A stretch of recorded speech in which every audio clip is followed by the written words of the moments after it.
Alright. Now, pupunta tayo sa aking watch list that I'll be watching for the rest of the week. These are stocks that are, some are below $30, some are close to $50, and they are moving upward. So, pwede tayo mag-swing trade dito. And these stocks are above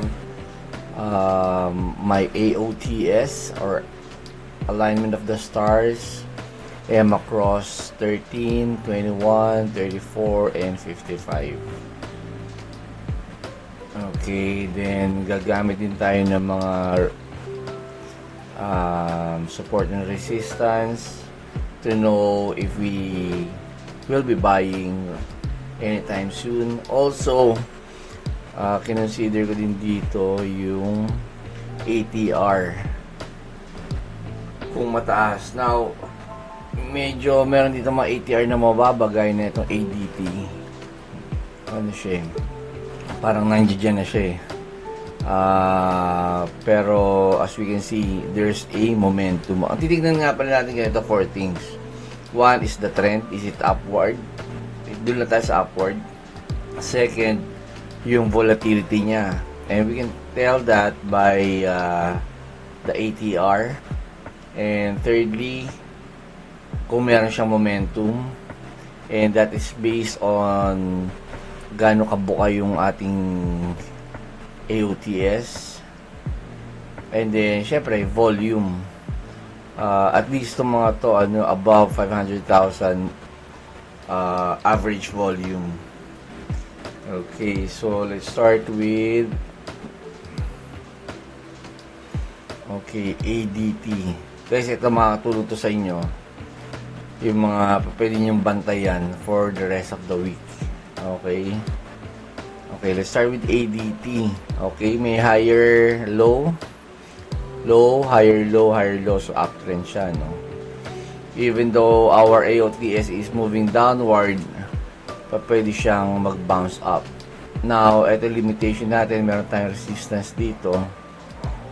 So, titignan natin today kung ano mangyayari. And based from today's market, tsaka lang tayo bibili. Okay, so meron siyang upside dito, ito. From 672 to 7.01.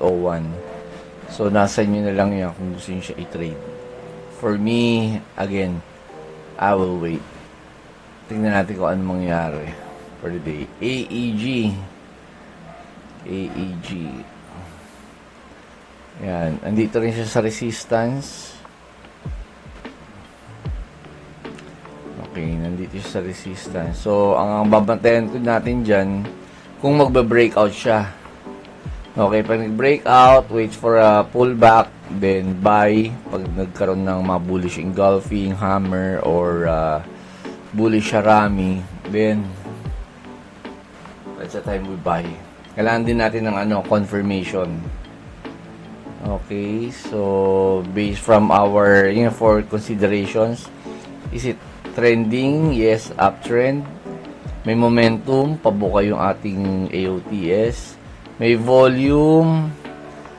Ayan, no, ang average niya is 2 million. So, pwede.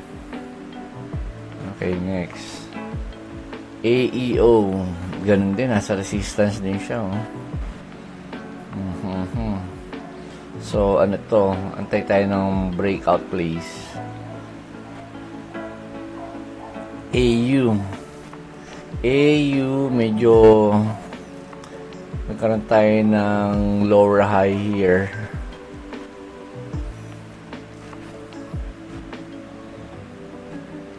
Ayan, yung mga mahilig tumingin sa mga chart patterns.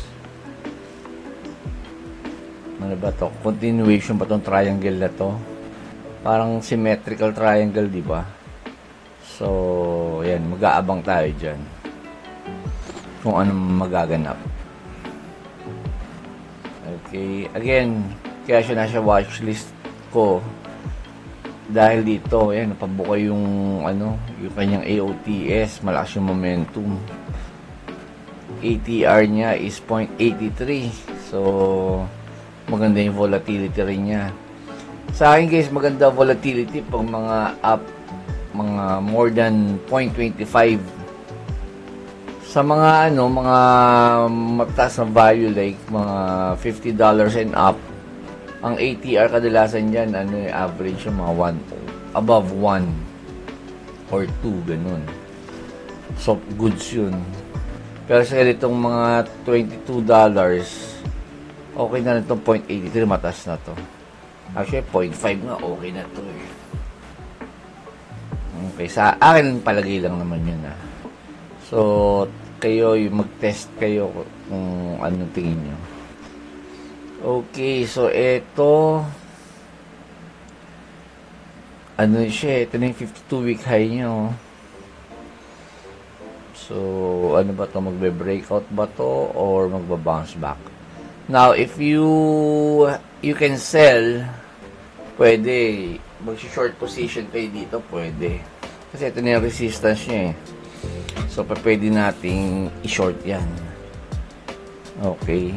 Pero sa GoTrade, wala pa siyang short. Yung isa ko pang broker is IBKR. Doon pwede mag-short. Pero hindi ko pa siya ginagawa. Okay. So, ayan. Nasa resistance siya. But, ito yung ganda ng kanyang momentum. Volume niya, nasa 6 million. No? Okay. So, ang bias ko dito, pwede ito pang short. This will, go down. Ayan. Okay, BITB. Ito mga Bitcoin na ETF to. Maganda to eh, maganda. Hindi ko nga namalayo na to, lagpas $50 na eh. Yung yung isa GBTC. Kasi ang laki ng binibigay sa akin eh, 3%, 5%. Kaya, panalo din to. Ito, medyo below $50, which is $38. Okay din to. But, kada magkakampareho nga sila ng itsura. Itong BITB, GBTC, tsaka yung BITO. Check nyo guys, i-chart nyo yun. Magkakamukha itsura nila. Okay. Which I do not know yet why. Iba-ibang ETFs naman to. Baka may sila may-ari na itong mga ETF na to. Kaya ganyan. Okay, so ginawa ko siya ng box para makita natin yung highest niya tsaka lowest niya. And then, let's wait for a breakout. Alright. CCL. Ayan. So, ito maganda to kasi galing na siya sa pababa, sa downtrend, ito na, paangat na siya. So, ang tanong, magsusustain ba itong dire-diretso pataas? Tanggalin lang natin kung yan. So, yan, parang nagbi-build up siya ng momentum, no? Pero bigla siyang nag-bearish candle dito, bumaba. So, pwede natin tignan niya na, pababa na siya. Or, pullback lang. Okay, so malalaman natin yan today. Yung gabi pala, kung ano mangyayari.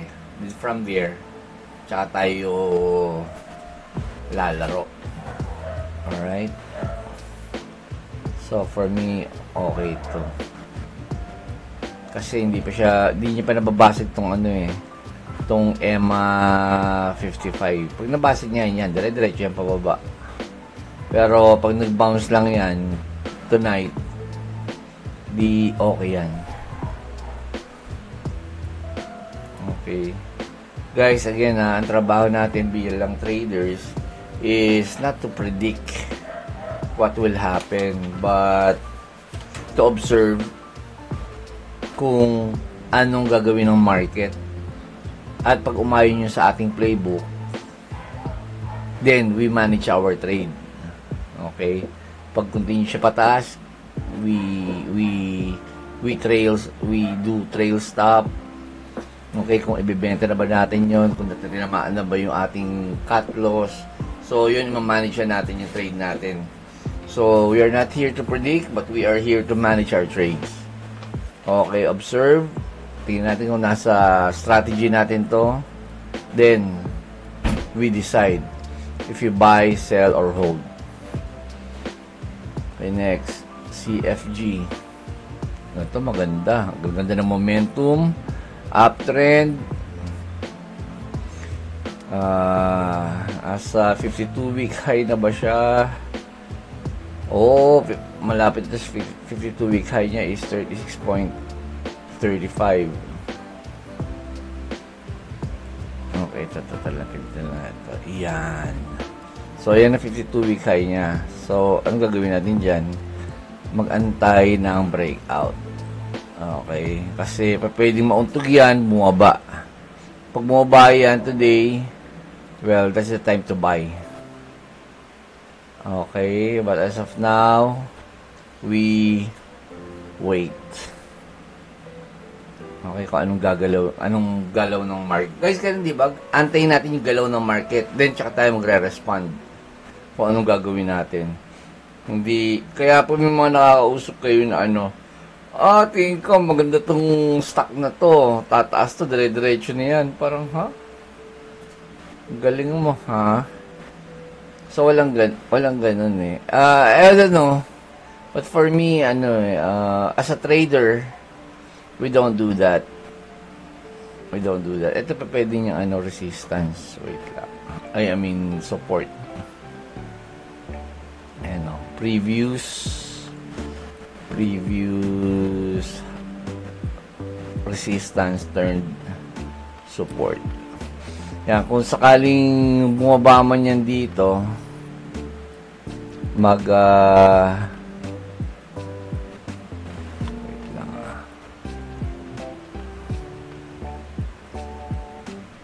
Yan.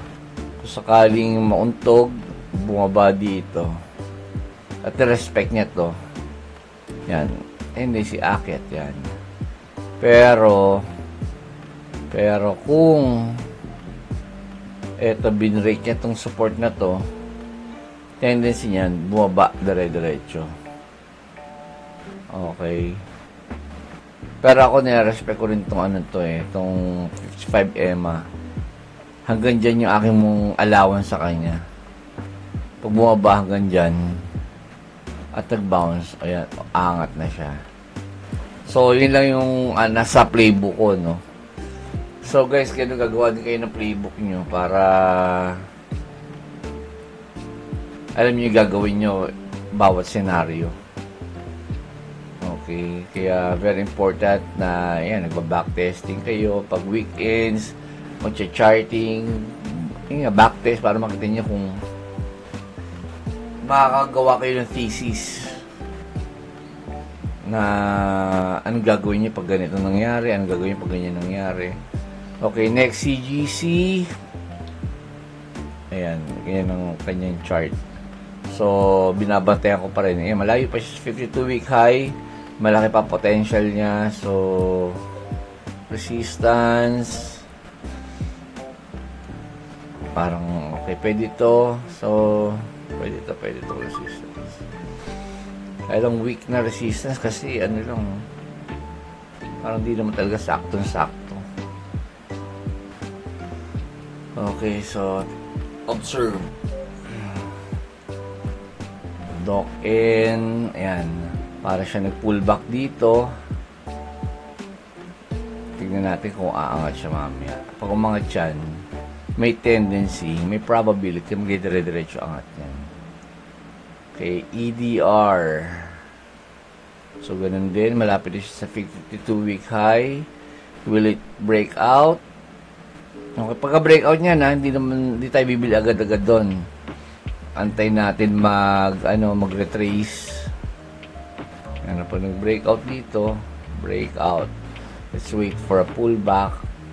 Confirmation candles, antay tayo. Buy. Yan, tsaka yan angat. Okay, but again, as of now, sit on your hands. To EH, ganun din, no? Malaki pa yung potential pa yung 52-week high niya. Resistance. Okay, meron, pero malambot lang. Kaya. Nag-breakout siya dito. Ngayon dito, nag-breakout siya. Nag-breakout. So, anong gagawin natin dyan? Since nag-breakout siya dito, sa level na to, antay tayo expect ko, ano siya, magpo-pullback dito. Magre-retracing dito. Okay, then let's wait for a confirmation candle. And then, that's the time we buy. Okay. So, always, sa note, no? Always have a confirmation. The opposite of confirmation is violation. Okay, so, may nagkaroon ng candle dyan, kunyari, dito, nagkaroon ng candlestick na, say, momentum candle. Hindi, nagkaroon ng muna dito, ng pullback, no? Ng bearish candle. Tapos sumunod, malaking bullish candle. So, yun? Anong tawag nyo? Bullish engulfing, no? Confirmation yun. Na, yung bias natin, aangat nga siya. Now, nangyari, sumunod na candle dito, pababa, bumaba dito. Nagkaroon kunyari ng malaking, bearish candle dito. Ano yun? Violation yun. Nung sa thesis natin na ito aangat. So, kung nag-violate siya, hindi tayo bibili. Unless, isa-short mo siya. So, ganun guys. Confirmation and violation. Okay, FCX. So, yan. Malapit sa 52-week high again. Wait for a breakout.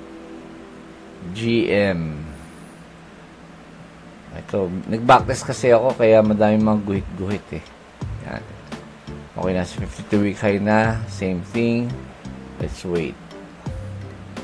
GPS. Ayan, nakagaya na ito. Tumama siya doon sa 52-week high.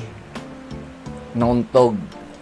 Dediretso ito pababa to retest this 13 EMA. Or magre-retest pa siya hanggang dito. Okay, so let's wait. So yun ang natin isasabi ko guys, kaya hindi tayo basta-basta bibili. Importante kasi na ma-breakout dito sa 52-week high, ma-breakout yung resistance. Ito na-break niyo yung resistance dito eh. May resistance dito. Yan. Nung na-breakout niyo yung resistance, anong nangyari? Dire-diretso pataas. Na tumama nun sa 52-week high niya. Pag nag-breakout siya dito, dire-diretso yan. Pero now, ito magre-retrace siya dito. Tapos magta-try uli yan, mag-breakout. Or kung today, bigla siya nag-breakout, ayun na. It's either manipulated by the smart money. Siyempre, bibili tayo. Oy, nag-breakout na. Tara, dali. Magkakaroon na tayo ng FOMO. Fear of missing out. Sige, ito no. Dire-diretso na yan. Biglang magka-take profit sila. Babagsak. Kaya magiging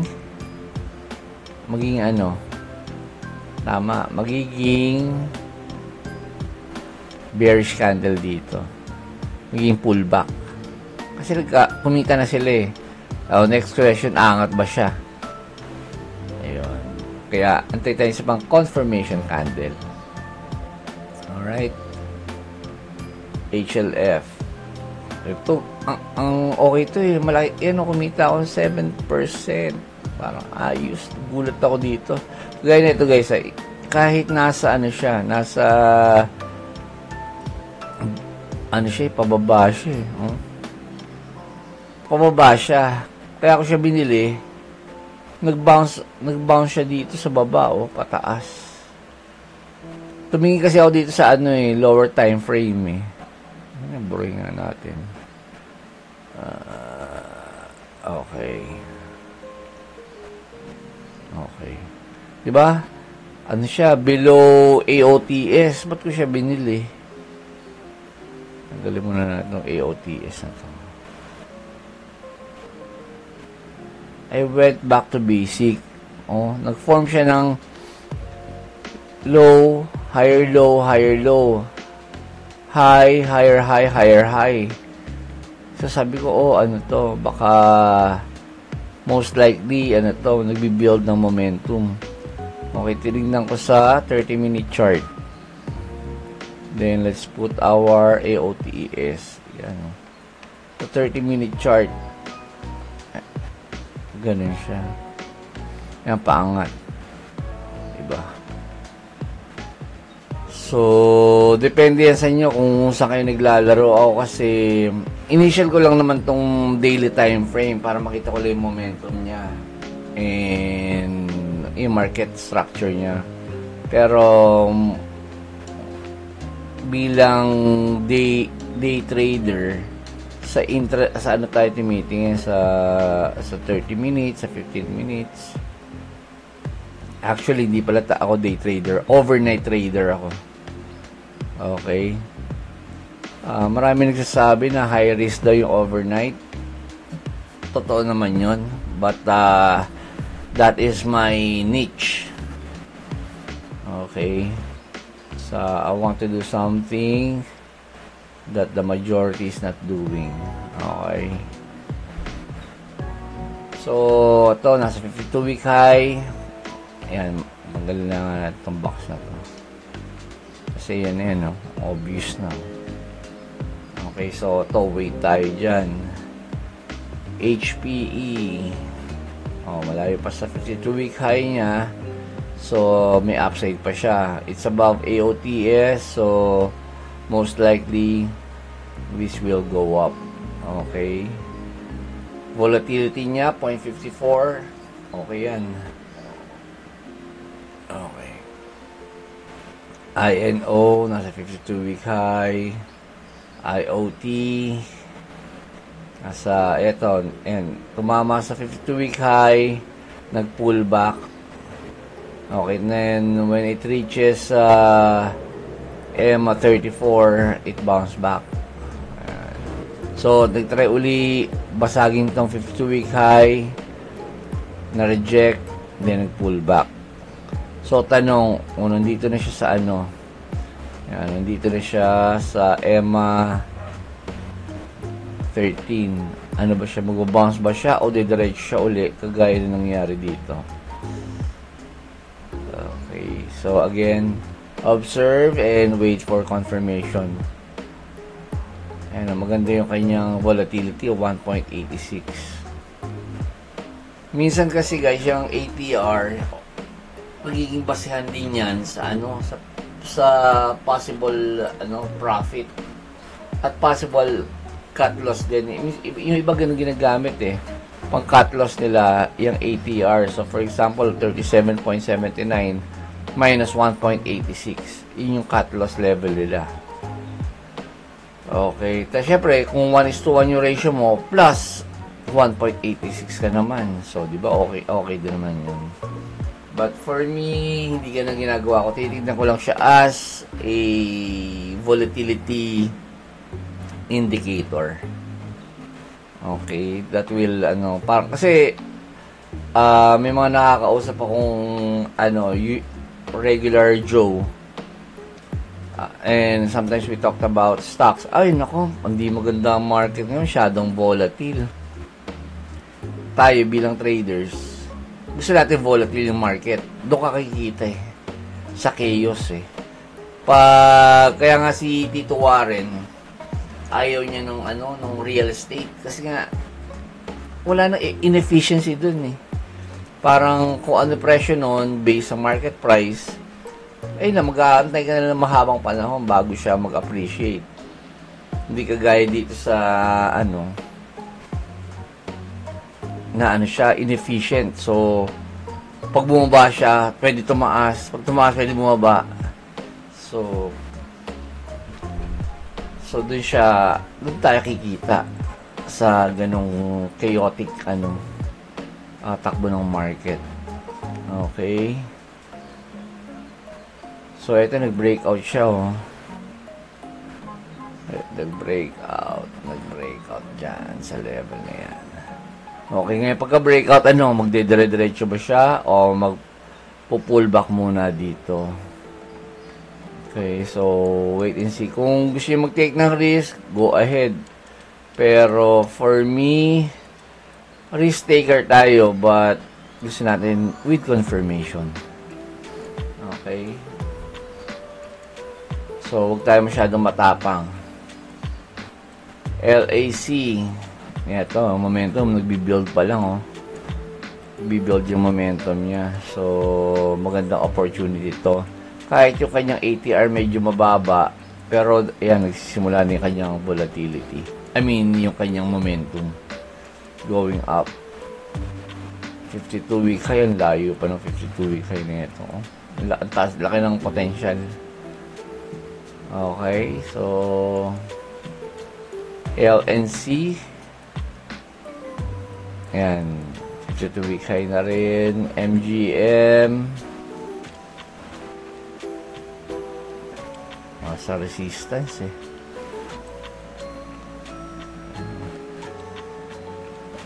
Nare-reject siya. Tumama ito dito, na-reject. Tumama dito, most likely mare-reject. Or is it? So again, abang tayo mamaya dyan. But as of now, tingin ko siya. Again, we're not here to predict, ah. Pag na-reject siya, o di-reject siya, antayin na lang natin, tingnan natin sa intraday na lang yan. Na pag nag-breakout, anong gagawin natin? Pakitime na lang sa comment section below. Okay, last 2 stocks at 3 stocks to. Santander, nasa 52-week high na siya. TO East Bisaya. TO East T, nasa resistance.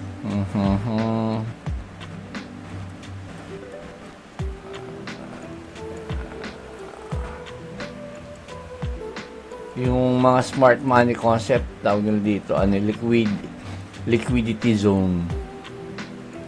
Okay. Kasi pag tumatama dyan, bumaba na. Liquid na siya. Ayan.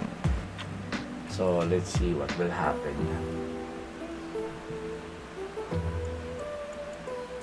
Okay, VNO. Ito yung resistance niya from here. Liquidity zone. Okay. Nag-gap up nga siya, nakaka-excite. But, pwede siya mauntog dito. Okay. So, tingnan na lang natin kung ano mangyari tonight. So, yun lang. Ito yung watchlist natin. And I hope you learned something. And good luck. And may this week be profitable.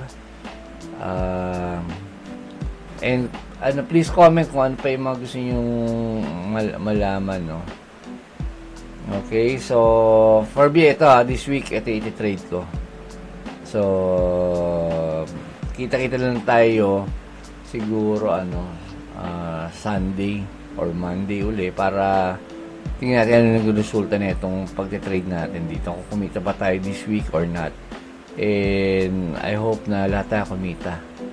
Okay, ako, goal ko lang talaga kumita ng 2 to 3%. Okay, kasi sa monthly ko, ang goal ko is 10%. Kayo ba? Ano bang goal nyo? May goal ba kayo? Okay, so, yun guys, yung goal natin, no? Huwag nyo nga pala tayo mag-expect na ma-reach natin siya palagi o masusurpass natin. Yung goal, guidance natin yun para kumbaga sa basketball, kung wala kang ring na pagsusyutan, wala kang goal, paano kayo makakascore? Bato lang kayo ng bato ng bola. So, yung goal, ginagamit natin yan para i-adjust natin yung mga strategies natin, setups natin, paano tayo mag-manage yung trades natin, to improve yung trading natin. Siyempre, goal natin dito is to make money. Diba? Hindi naman tayo dito, hindi naman to hobby. Na iba kasi akala nila yung trading parang ano yung mga sugal-sugal or yung madami online ngayon kumikita daw sila ng pera. Yung parang mga slot machine, mga basta ganun, may mga games sa phone na kumikita sila. So, hindi ganun, seryoso to. Long term to, okay? So, hindi to laro. Okay, so, yun nga guys, very important to have a goal. So, para, yun ang giging ano natin, guide to be a better trader. Kung tutuusin, ang tama talagang goal na isiset natin, yung win rate natin. Kailangan nag-improve yung win rate natin. Paano mo naman masabi yung win rate mo kung iti-trade mo isa lang, tapos antayin mo isang buong buwan? Okay, hindi ganun. Ang malaman mo yung win rate mo, siyempre marami kang shoot. Ilan doon pumasok. O kung shoot, titira ka isang beses lang, di pa na-shoot. O di, anong win rate mo nun? Diba? Nakashoot ka nga, pero isang beses ka lang din tumira, di 100% ka nga. Ilang beses ka nag-shoot, isa lang. Okay, so, mga kailangan natin dyan, gagawa tayo ng video about that. So, ito lang, bird's eye view. Ano lang, kailangan natin kung ilang trades ang gagawin natin. Pangalawa, yung win rate natin. Pangatlo, kung kumikita ka ba pag nananalo ka. Kasi minsan, ano nga, ang dami kang panalo. Pero every time you win, kikita lang, kunyari, below $1. Pero pag natatalo, $2, $3 per share, so, that's din. Okay, so guys, ano lang, I hope we learn something from this and ganun, babantayan natin yung improvement natin. Okay, ako malayo pa, pero ang magandang ngayon sa stage ko is, ano na ako, parang aware na ako sa mga ganitong bagay. Yung kailangan binabantayan mo yung ano mo yung progress. Dati hindi ko alam kung ano babantayan ko nga, na-frustrate lang tayo. Pero, pagalingan itong matalo Okay? Iba, pag natatalo, nagwawala. Ako din dati ganun. Pero sa trading, hindi Ayun. So, ikaw, pag natalo ka, nagba-bounce back ka ba? Ayun. Paki-comment na lang dyan. O, nag-quit? Pag natalo. So, be a good loser. Alright, so guys, may the profits be with you. And good luck. And you are in charge. You can win this. Alright, bye.